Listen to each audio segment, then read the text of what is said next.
Alrighty, just want to let everybody know the straw's done, the wheat's done, everything's backed in, and it's got a home, so that's good.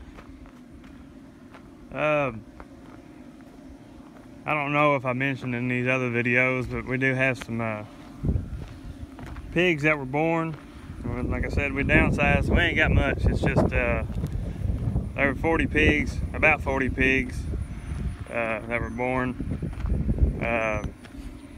One sow, she didn't make it due to the heat. Our barns are kind of old-fashioned, and she probably didn't have the genetics to handle the heat. But she didn't make it, and she was about to have pigs, so that's kind of unfortunate. But we do have some pigs ready to go. We gotta take some to the fair just to keep the tradition going of taking hogs to the fair.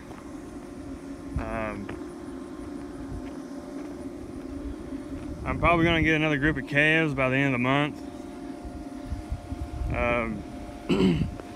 Trying to do this every quarter, it's kind of hard to do. You all know my story, so I got the barn cleaned out.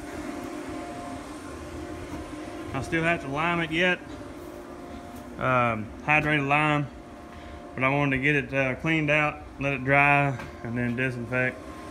Probably don't have to, but the way things kind of go for me, I gotta try to do everything perfect.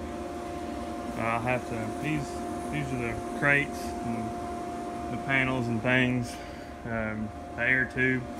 It works pretty good. It helps. It's kind of a long tunnel with a low ceiling, and when the hay is in the loft, which it's full. This loft's full, that full, and over there that was all first cutting. Good enough for beef cows, but it doesn't allow much wind through here, especially like when there's cattle over there eating and stuff. So anyway, I'm gonna try to get a group of calves going here by the end of the month.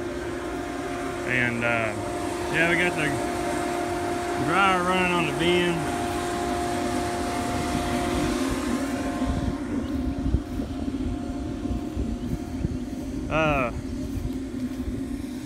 I am feeding a little bit of slop to these beef cattle, mostly to keep my name in the hat so I can keep getting it when these Holstein get bigger. Because I want to try to cut costs, my corn and feed costs with slop, which I get a lot of questions on that. And it's just like liquid corn. It's been cooked, obviously, but it's just the mash, it's leftovers. So there's a lot of different forms and things. I did take these calves off of the syrup because it was a little bit too hot. Too much protein, so I cut them off of it. But today it's in the low 80s. The heat index has been in the 100s, so they're enjoying today. They're all just a bunch of pets. They're kind of aggravating sometimes when you go to work on things, but that's why I like Holsteins. I like having a dog. They don't go fetch or anything, but they're still pretty good pets. Everything's the same. I'm going to try something different with bedding. I'm going through entirely too much straw. I can't find, I don't think I'll be able to find anybody to roll my cornstalk bales for me. Nobody around here wants to roll cornstalk bales because it's hard on the balers, what they tell me. But this is what this is. It's all just, this is the bedding area, and there's the fans where I can lay and cool off. And it's got a pretty decent cross flow through here. But, yep. Got a little bit of bad news this morning. I'm gonna get out of this wind. The guy that buys all my straw has a brain tumor, and we're gonna have surgery Monday. So I I hope everything goes well with that, because we're if you haven't realized yet, we're a pretty small farm. We have to be diversified in order to make a profit. When one market down, the other one supports it. And straw is a big income for the farm to keep it going, to pay bills, different things like that. Of course the cows are too, but he's really helped our farm grow with being able to take all the straw. And pretty much whatever we could get, he said he would take. So it's been going really well. I actually purchased the equipment because he said, you know, as long as I can do it, I'm going to buy all your straw. So a lot of my plans were with straw. So if anything bad were to happen, I would have to find a new market, because it's in our area, it's a pretty good, I guess you could call it a cash crop. We used to have tobacco, and that was a good cash crop, and then we had to buy out. Can't do that anymore. And everybody around here had, you know, 30 to 100 milk cows and a few hogs, and everybody raised anywhere from an acre to 30 acres of tobacco, and that's what everybody did. Now it's all gone downhill due to the whole Deans thing. There's one dairy left in this county. I think last year, I told you there was 12. So there's only one dairy left. It's the story across the whole United States. It's a really bad feeling when you lose a market for your product that you sell on your farm, as like milk. Like, you can't milk your cat, you cannot do it anymore because nobody will buy it. That's a very terrible feeling. You know, it's just like if I was raising these calves and nobody wanted them, and there I have all my everything that I've ever accomplished over the course of my farming career tied up in these animals here. And they said, nope, we don't want them.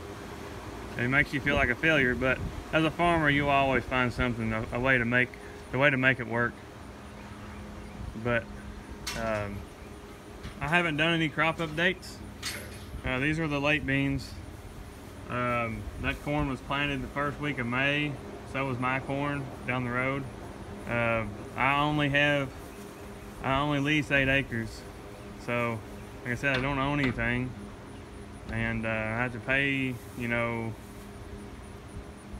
my dad to combine it, and I have to pay, you know, to use the sprayer. I don't own anything, so I get the farm though, so that's good.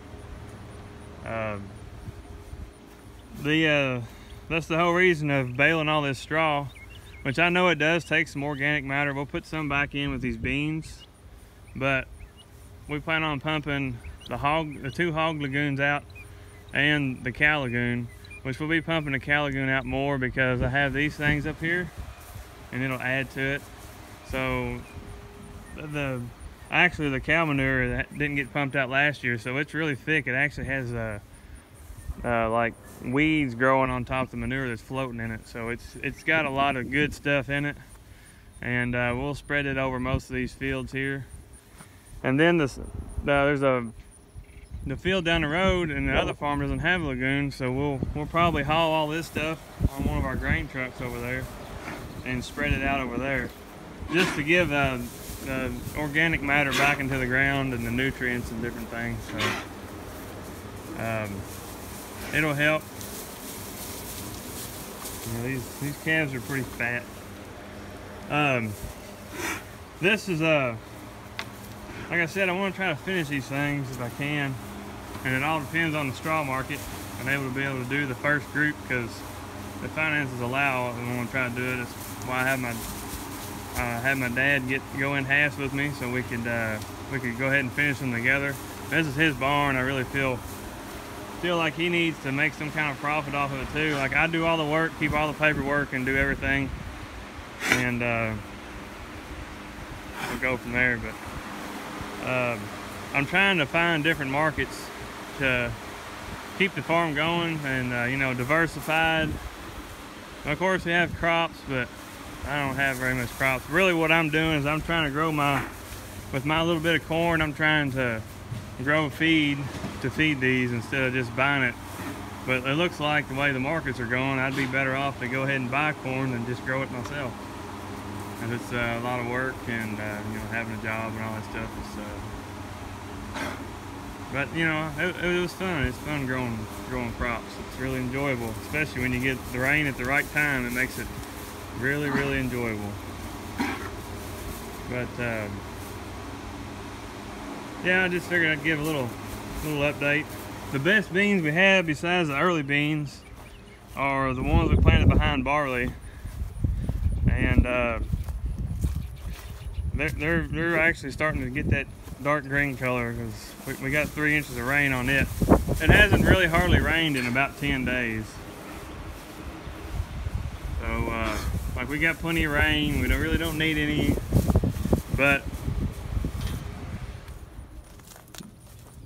being that we no-tilled all these beans, they all came right up. That's a big thing about this double crop. If we were to work this ground and plant it with a conventional drill, I'm sure they'd come up, but we had some hard rains and they'd probably break their necks coming up out of the ground, and you lose a lot of moisture when you disc.